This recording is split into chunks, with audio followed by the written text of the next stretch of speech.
Hello mga kasari, magandang tanghali po sa inyong lahat. Welcome back to my YouTube channel. So for today's video mga kasari, ang isi-share ko sa inyo ay another tips and advice.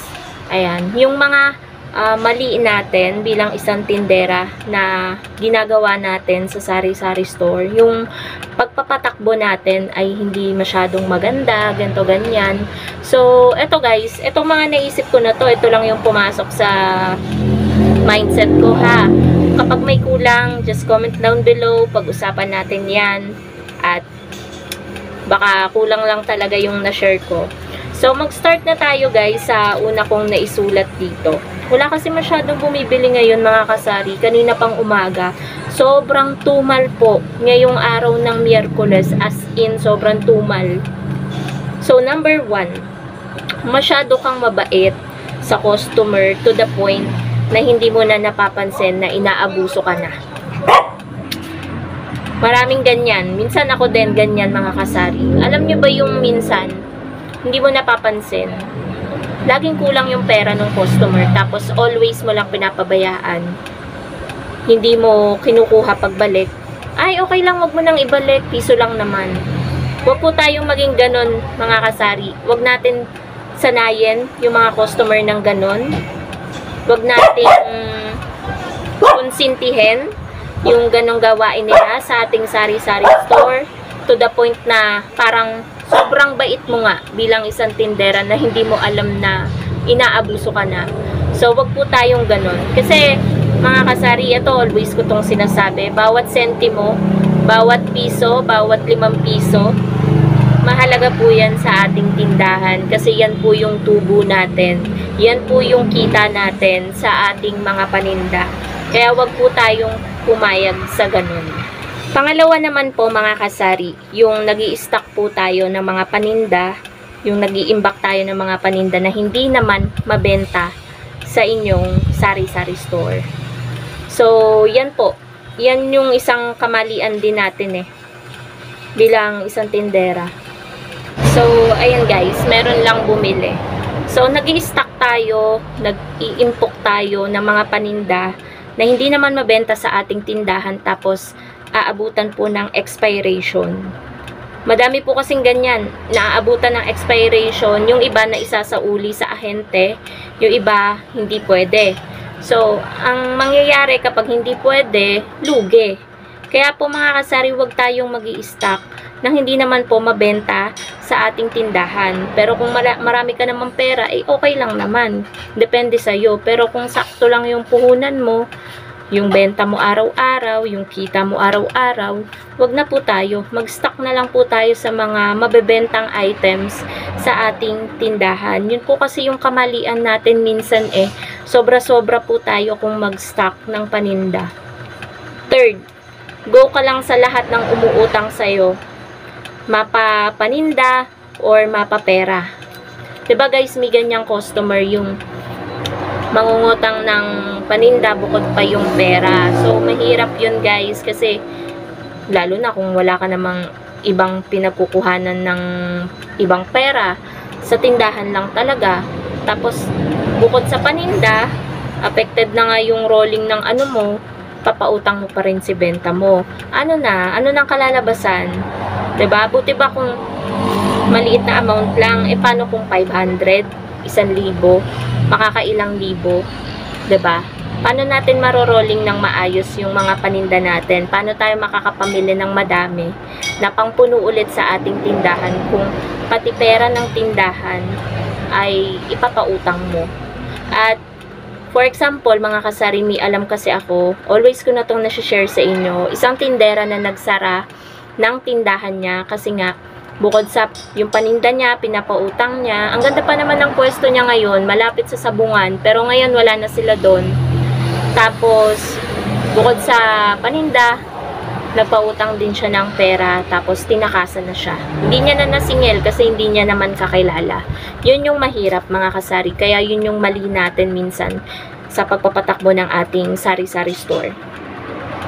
Pang-apat, nagagastos mo yung pera ng tindahan sa mga bagay na hindi naman pang tindahan, sa mga pang personal mo na panggamit, kumbaga, bukod dun sa kita na nakukuha mo, okay lang yon kasi kita na yon, linis na kita mo na yon.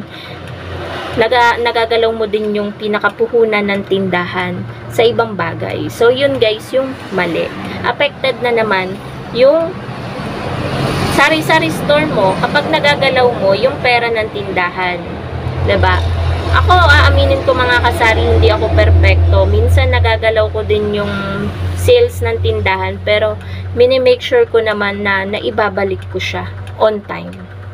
So, pang-5, mali natin bilang isang tindera minsan is yung napakatamad nating mamili minsan, 'di ba? Yung tamad na tamad tayo, yung alam naman natin na lagi yung hinahanap ni customer, tamad na tamad kang umalis at mamili. Ganon. Tamad na tamad ka kasi umuulan, kasi mainit, 'di ba? Bilang isang tindera, dapat alam na natin 'yan eh. Nasa ano na natin 'yan, yung init, araw, pagod, 'di ba?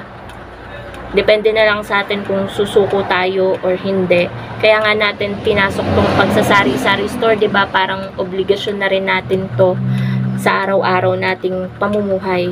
Kaya ayun, minsan tinatamad din ako, pero iniisip ko, sayang yung kita. Yun na lang yung tumatatak sa isip ko palagi. So, yung last, mga kasari, di ka nagche-check ng mga items or paninda mo. So, yan din minsan yung kamalian ko. Makikita ko na lang, tsaka lang ako makakapag-check kapag expired na yung items. Lalo na dyan guys sa mga nakasabit na yan, yung mga Knorr sinigang mix. Kapag kasi may bumibili sa akin, kumukuha ko dito sa mga nakasabit, hindi itong mga nakadisplay. Tapos sa abutan ng expiration, meron lang guys tao. Ayun po mga kasari, akala ko may bibili. Talamak na naman po yung mga mangyan yata yun or badyaw na nang hihingi. Lalo na guys ngayon, lalo na sa December, sobrang dami niyan. Alam niyo ba yun, nakasakay ka sa jeep, biyahe, bigla na lang may mga tatalon sa loob ng jeep, tapos mag-aabot ng sobre. Alam niyo yun guys. Talagang ang dami nila ngayon. Parang sabi nung iba, 'di ba, na iba na yung topic natin. May leader daw yung mga yan, tapos doon nila nire-remit yung mga nakukolekta nila or napapahingi nila na pera.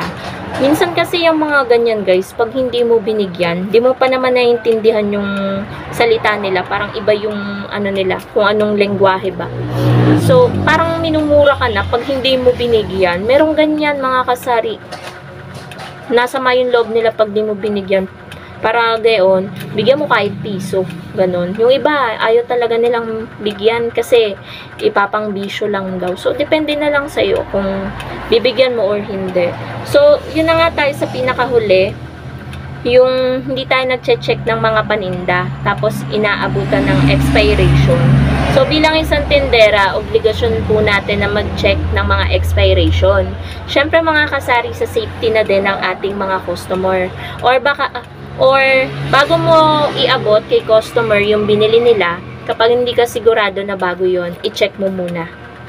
Kasi guys, kalusugan ng customer yung nakasalalay dyan. Kaya ako guys, hindi man ako makapag-check ng mga paninda ko, pero bago ko yan iabot kay customer, always ko po yung tinitingnan yung expiration at sinasabi ko din sa customer, oh, matagal pa, next year pa.